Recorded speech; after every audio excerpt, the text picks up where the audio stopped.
해병대원 사망사건 수사에 외압을 가했다는 의혹을 확인 중인 고위공직자 범죄 수사처의 내부 기류가 이게 될까에서 수사해 볼만하다 쪽으로 바뀌고 있다고 한국일보가 전했습니다.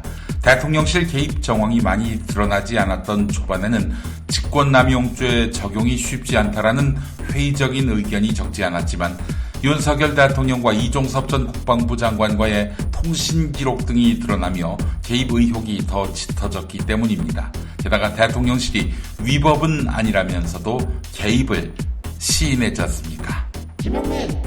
이번 주 금요일로 다가온 22대 국회 원구성 법정 시한을 앞두고 여야 원내 지도부가 만나 논의했습니다만 어깃장을 놓으려는 국민의힘에게 더불어민주당이 밀리지 않고 압박 수위를 높이고 있습니다. 민주당은 법사위와 운영위, 과방위 등을 포기할 수 없다는 입장인데 법사위는 말할 것도 없고 용산 대통령실을 소관할 운영위 역시 민주당은 윤석열 대통령의 권한 남용을 제대로 따져야 한다는 입장에서 고집하고 있습니다. 국민의힘은 그럴 거면 국회의장 자리를 달라고 맞섰습니다. 민주당은 금요일까지 시한으로 못 받고 여당의 태도 변화를 기다리고 있습니다. 북한의 오물 풍선이 어제 전국에서 700개 넘게 발견됐는데요. 정부는 북한이 감내하기 힘든 조치에 착수하기로 결정했다고 밝혔는데 대북 확성기 방송이 조만간 재개될 것으로 보입니다. 주로 한국 정부의 우월성을 선전하는 내용인데 북한의 지속적인 요구에 지난 2018년 문재인 정부 당시 판문점 선언을 계기로 모두 중단했던 게 대북 확성기 방송입니다. 이런 가운데 북한은 확성기 방송으로 북한 내에 발생할 동요가 우려돼서인지 아니면 바람이 남쪽으로 불기 어려운 시기에 맞물려서인지 풍선을 통한 쓰레기 보내기를 중단하겠다고 발표했습니다. 국민의힘 윤상현 의원이 문재인 전 대통령의 부인 김정숙 씨와 관련된 각종 의혹에 대한 특별검사 법안을 발의할 예정입니다. 국민의힘은 영부인 단독 외교는커녕 장관의 수행원으로 타지마할에 셀프 참여해 4억 원 가까운 예산, 그중 6천여만 원은 공중에서 밥값으로 쓴 것이라며 파상 공세를 이어갔는데요.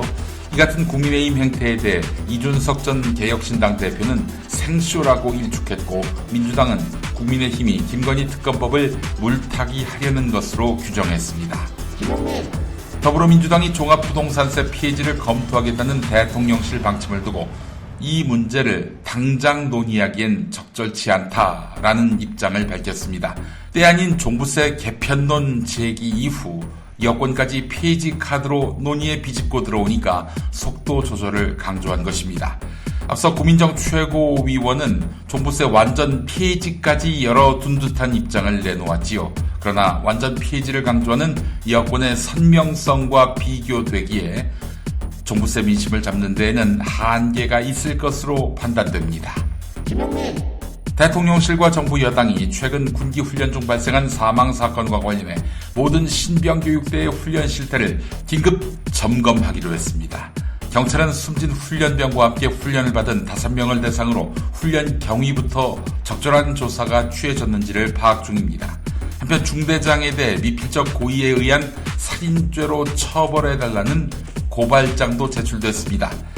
이런 가운데 가해자로 지목된 중대장은 직무에서 배제되고 현재 자신의 고향에 머물고 있는 것으로 알려졌습니다.